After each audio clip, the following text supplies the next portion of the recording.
तो news nation का exit poll सामने आया है, जहां 543 सीटों का सबसे सटीक एग्जिट पोल निकलकर सामने आया। एनडीए को 342 में से 378 सीटें मिलने का अनुमान है। तो देखिए 378 सीट मिलने का अनुमान एनडीए के पास है और इंडिया गठबंधन को 153 से 169 सीटें ही मिल सकती हैं। अन्य दलों के खाते में जा सकती हैं 21 से 23 सीटें। तो देखिए ये बड़ी जानकारी आपको दे रहे हैं एनडीए को, यानी कि एक बार फिर से एनडीए की सरकार बनने की संभावना। न्यूज नेशन का एग्जिट पोल क्या कहता है? महा एग्जिट पोल 543 सीटों में से एनडीए को 342 में से 378 सीटें मिलने का अनुमान। इंडिया गठबंधन को 153 से 169 सीटें और अन्य की बात करें तो अन्य दल के खाते में करीब 21 सीटों से लेकर कुछ 23 सीटें, ऐसा कुछ आंकड़ा निकल कर सामने आया। 21 से 23 सीटें, 342 से 378 एनडीए, 153 से 169 इंडिया के। अब अंजलि अपने दर्शकों को और अन्य चैनलों को क्या जो एग्जिट पोल है निकल कर आया वो भी बता देते हैं। देखिए रिपब्लिक भारत का अगर हम बताएं, बीजेपी को रिपब्लिक भारत ने एग्जिट पोल में अपने एग्जिट पोल में दी है 353 से 368 सीटें, कांग्रेस को 118 से 133 और अदर के खाते में गई हैं 43 से 48 सीटें। आईबीसी 24 की अगर हम बात करें तो 340 सीटें बीजेपी को दी हैं उन्होंने और 187 सीट जो दी हैं वो कांग्रेस को, 16 सीट अन्य के खाते में गई। एनडीटीवी की बात करते हैं 362 से 392, कांग्रेस के खाते में 141 से 161 और अन्य को दी हैं 10 से 20 सीटें। और इंडिया न्यूज की अगर हम बात करते हैं तो यहाँ पर प्रगति देखिए एग्जैक्ट सीटें देती हुई यहाँ पर इंडिया न्यूज का जो एग्जिट पोल है वो नजर आया। बीजेपी को 371, 125 जाती हैं कांग्रेस के खाते में और 47 जो गई हैं वो अदर के खाते में। और न्यूज नेशन का ही देख लेते हैं 342 से 378 बीजेपी के खाते में, 153 से 169 कांग्रेस और 21 से 33 महज गई हैं वो अन्य के खाते में गई हैं। बिल्कुल, आपका अपना चैनल न्यूज नेशन क्या कहता है? 342 से 378, 153 से 169 कांग्रेस का बता रहा है और 21 से 23 जो डाटा हमारे पास निकल का है वो अन्य का बताया जा रहा है।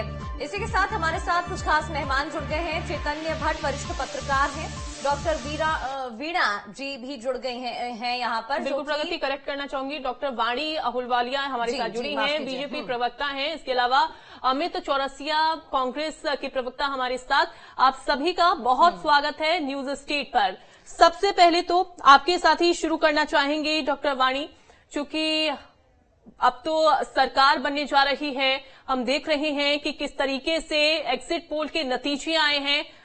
खुश हैं अब 28 सीटें एग्जिट पोल दे रहा है 29 में से। कितना कॉन्फिडेंस अभी लग रहा है आपको जो एग्जिट पोल के नतीजे सामने आ रहे हैं? सबसे पहले न्यूज नेशन के दर्शकों को मेरा प्रणाम और यहाँ पर जो अतिथि है मेरे साथ उनको भी मैं नमस्कार करती हूँ। देखिए हमने शुरू से दावा नहीं किया था, हमने इस चीज की, ये तो आप पुष्टि होगी, हमने जो जो घोषणाएं की थी, जो जो बातें बोली थी, शुरुआत से लेकर आज तक अभी तक 4 तारीख को वो सब चीजें हकीकत में होते हुए नजर आएंगी। 28 नहीं, हम जब आंकड़े खोलेंगे हम 29 की 29 जीतेंगे मध्य प्रदेश में।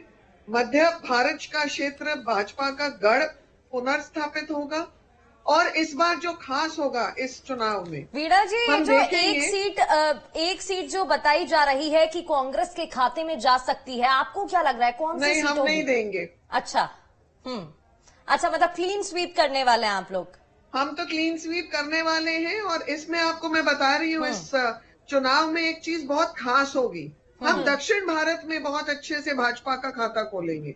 जहां पर भाजपा 3rd और 4th फ्रंट पे होती थी, अब ये 2nd मोस्ट इम्पोर्टेंट पार्टी होगी।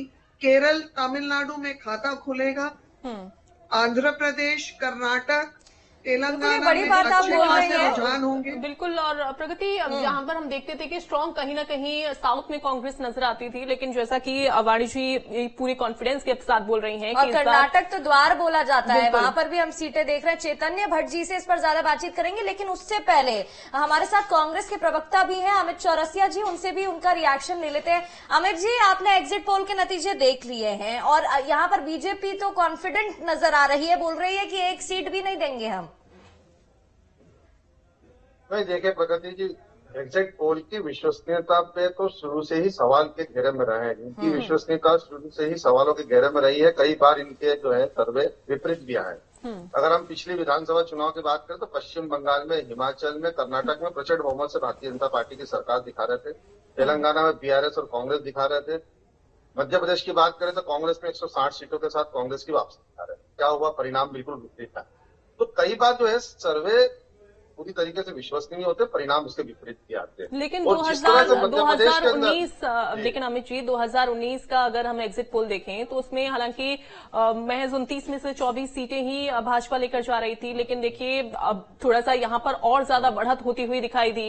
29 में से 28 सीटें गई बीजेपी के पास में, महज एक सीट आप लोगों के पास आई थी छिंदवाड़ा की। मैं इसमें करेक्शन करना चाहूंगा। 2014, 2019 के अलग प्रकार की राजनीति भारतीय जनता पार्टी कर रही है और ये इसको कहते हैं मनोवैज्ञानिक राजनीति करना, मनोवैज्ञानिक प्रभाव डालना। ये जो पोलिंग सर्वे है ये लोकसभा चुनाव के पहले 400 पार भारतीय जनता पार्टी के नारे को बुलंद कर रहे थे आपके पास। और ये देखिए, मैं तो ये कहता हूँ कि मेरी बात या तो रखने दीजिए या आप अच्छा बोलिए अपनी पूरी बात बोलिए। बोलिए, या तो आप भारतीय जनता पार्टी से बात कर लीजिए। अरे कैसी बात कर रहे हैं? बोलिए अमित जी, बोलिए जी। तो मैं जो कह रहा हूँ कि ये प्रो सर्वे सिर्फ 3 बिंदुओं पर आधारित है जो भारतीय जनता पार्टी के एजेंडे को आगे बढ़ा रहे हैं। जो 400 पार सभी सर्वे दिखा रहे हैं, उनका सिर्फ 3 ही बिंदु है कि किसी भी तरह भारतीय जनता पार्टी को बढ़त में दिखाया जाए, विपक्षी दल के कार्यकर्ताओं का मनोबल तोड़ा जाए ताकि मतगणना के दौरान धांधली को आसान किया जा सके, प्रशासनिक और मानसिक दबाव इस तरह बनाया जाए भारतीय जनता पार्टी की जहां जहां सरकारें हैं ताकि वहां पर परिणाम को भी प्रत्यक्ष रूप से प्रभावित किया जाए। और तीसरा, इंडिया गठबंधन के जो सहयोगी दल, अगर इन बिटवीन केस त्रिशंकु सरकार बनने की स्थिति बनती तो अभी से उन पर ऐसा शिकंजा कस दिया जाए इन सर्वे के माध्यम से ताकि तोड़फोड़ आसान हो सके। और ये भारतीय जनता पार्टी का एजेंडा है। अगर ये सर्वे एजेंसियां मोदी जी के मन में ना झांकते हो, प्रदेश और देश की जनता के मन में झांकती तो पता चलता कि मोदी जी को प्रदेश की और देश की जनता ने tata bye bye goodbye कर दिया है। और 4 जून को हमको पूरा विश्वास है कि मध्य प्रदेश ही नहीं पूरे देश के अंदर इंडिया गठबंधन की केंद्र में सरकार की वापसी होगी। और जहां तक मध्य प्रदेश के अंदर हम बात करें तो हम पूरी तरीके से आश्वस्त है कि 14 से 15 सीटों पर जिस तरह से हमको चुनाव दिखाए, हमको ये उम्मीद है कि हम कम से कम 14 से 15 सीटें मध्य प्रदेश में जीत कर आएंगे। ठीक है। लेकिन अगर हम बात करते हैं जो कि जैसा कि आप कह रहे हैं कि प्रधानमंत्री नरेंद्र मोदी को नकार दिया है जनता ने, लेकिन यहाँ पर एग्जिट पोल के जो आंकड़े हैं वो कुछ उलट सामने आ रहे हैं। मैंने यही कहा, पहले भी कहा कि एग्जिट पोल के आंकड़ों में पिछले विधानसभा चुनाव में भी विपरीत, एग्जिट पोल के आंकड़ों में कभी विश्वसनीयता रही नहीं। कई बार इनके आंकड़े जो है बदले हुए नजर आते। क्या हुआ मध्य प्रदेश के अंदर 160 सीटें आपके स्टेट न्यूज नेशन पे आ रहा था सर्वे। विधानसभा चुनाव में कमलनाथ जी की सरकार की वापसी दिख रही थी 150 से 160 सीटों के बीच में। परिणाम चलिए ठीक है, यहाँ तो आप भी कॉन्फिडेंट नजर आ रहे हैं, बीजेपी भी कॉन्फिडेंट है। क्या होगा वो 4 जून को स्पष्ट हो जाएगा। चैतन्य जी हमारे साथ जुड़े हुए वरिष्ठ पत्रकार हैं, विश्लेषण करिएगा। चैतन्य जी बताइएगा, हम अगर विधानसभा चुनाव की बात करते हैं तो वहां जो एग्जिट पोल के नतीजे सामने आ रहे थे, विधानसभा चुनाव में ऑपोजिट स्थिति देखने को मिली थी। 2019 में 28-1 का जो आंकड़ा था वो देखने को मिला। अब जो एग्जिट पोल के नतीजे हैं वो दोहराता दिखाई दे रहा है 2019 की जो रिजल्ट निकल कर आया था। लेकिन अगर हम चेंजेस की बात करते हैं तो बताइएगा एग्जिट पोल के नतीजों से कितना चेंज हो सकता है रियलिटी में? 2000 विधानसभा चुनाव हुआ था, उसमें निश्चित तौर पे पूरी तरह से जो एग्जिट पोल आए थे आप, उसमें उलटफेर हुआ था। क्योंकि ये माना जा रहा था, मीडिया के माध्यम से भी माना जा रहा था, एग्जिट पोल के माध्यम से भी माना जा रहा था कि छत्तीसगढ़ में और मध्य प्रदेश में निश्चित रूप से कांग्रेस की सरकार बनी। लेकिन जब परिणाम आए तो बिल्कुल एकदम से उलट आए थे, जिसकी कोई कल्पना न भारतीय जनता पार्टी ने की थी न कांग्रेस की थी। इवन भारतीय जनता पार्टी को भी ये नहीं समझ में आ रहा था कि 163 सीटें हमको कैसे। लेकिन ये बात सही है कि जो एग्जिट पोल होते हैं ये एक दिशा निर्देश देते हैं कि मतलब किस तरफ गया है मतदाता। बड़ी बड़ी एजेंसीज हैं, वो अपने हिसाब से काम करती हैं, उनका अपना एक टेक्निकल विंग होता है, किस तरह से लोगों से बात की जाती है, अलग अलग स्थानों पर जाके एक दायरा होता है कि हमने 2 लाख लोगों से बात किया, 4 लाख लोगों से या 50,000 लोगों से बात की।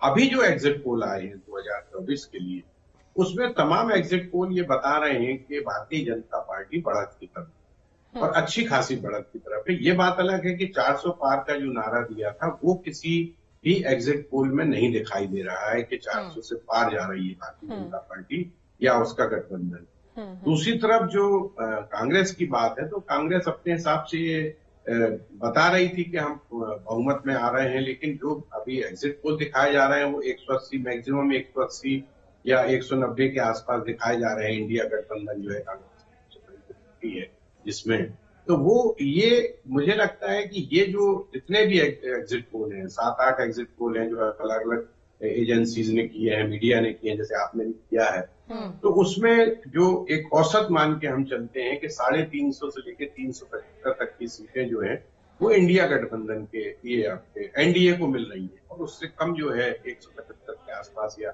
इसके आसपास जो है वो इंडिया चेतन जी, एक सवाल मेरा यहाँ पर, अच्छा एक सवाल मेरा और यहाँ पर रहेगा, आप ये समझाइएगा दर्शकों को, मुझे भी जरा बताइएगा, क्योंकि एग्जिट पोल में क्या होता है, हम लोगों से बातचीत करते हैं, फिर एक रिसर्च के बाद, डेटा एनालिसिस के बाद तैयार होता है। वोटिंग परसेंटेज में भी हमने देखा इस बार कमी देखने को मिली है, तो उसका भी कहीं ना कहीं असर यहाँ पर देखने को मिलेगा क्या? नहीं, देखिए, वोटिंग परसेंटेज कम होती है या ज्यादा होती है तो इसका कोई ऐसा डाटा उपलब्ध नहीं है, क्योंकि अमूमन ये माना जाता है कि अगर वोटिंग बहुत ज्यादा हो रही है तो वो एंटी इनकम्बेंसी, मतलब सत्ता पक्ष के खिलाफ, और अगर कम वोटिंग हुई है तो वो जो विरोधी पक्ष है उसके फेवर में जाती है। लेकिन ऐसा कोई ऑथेंटिक डाटा उपलब्ध नहीं है। कई बार ये भी हुआ कि कम वोटिंग हुई उसमें सत्ता पक्ष को फायदा हुआ, या ज्यादा वोटिंग हुई उसमें विरोधी पक्ष को फायदा हो गया। तो इसलिए ये कहना मुश्किल है कि कम वोटिंग, ये बात सही है कि जो एक मतदाताओं में एक निराशा का भाव था, वो एक बिल्कुल, वो जो उत्साह होता है मतदाता में, वो उत्साह उतना ज्यादा इस बार देखने को मिला नहीं था। वाणी जी, चूंकि आप जब अमित जी कुछ कह रहे थे तो मैं चाहूंगी कि उस बात का भी आप जवाब दीजिए। और एक और सवाल मेरा यहाँ पर आपसे ये रहेगा कि ऐसी कौन सा फैक्टर है जो जनता के बीच में काम कर रहा है? क्या वो मोदी फैक्टर है, या फिर अलग से बीजेपी की कोई रणनीति जो इस तरीके से बीजेपी काम करती हुई दिखाई दे रही है कि जनता की पहली पसंद बन रही है? देखिए, मैं इनको दो भागों में उत्तर दूंगी। पहला भाग तो मेरा ये है कि विश्वसनीयता एक चेहरे की होती है, एक राजनीतिक दल की होती है, एक राष्ट्र की होती है। हम अगर कांग्रेस की बात करें तो कांग्रेस की कोई विश्वसनीयता नहीं होती। इन्होंने तो एग्जिट पोल भी बॉयकॉट किया था, उसपे बड़ी टिप्पणियां थी और बहुत सारे इन्होंने अपने डायलॉग्स पेश किए थे ट्विटर पे। फिर उसके बाद सडनली पलट गए और दे स्टार्टेड अटेंडिंग। अब विश्वसनीयता की बात हो तो हमने देखा है कि प्रधानमंत्री मोदी जी, अगर हम उनका चरित्र, व्यक्तित्व, उनके काम करने की प्रणाली देखें तो हमने धनुष देखा है। धनुष जितना तना हुआ होता है वो उतने ही अच्छे से वार करने में हमें सक्षम बनाता है। ये है नरेंद्र मोदी, एक तना हुआ धनुष। गरीब परिवार से आए हैं, गरीबी जानते हैं, गरीबों के साथ कनेक्ट हो सकते हैं, उनके गौरव और उनके हृदय से उन्होंने अपनी तार जोड़ी हुई है।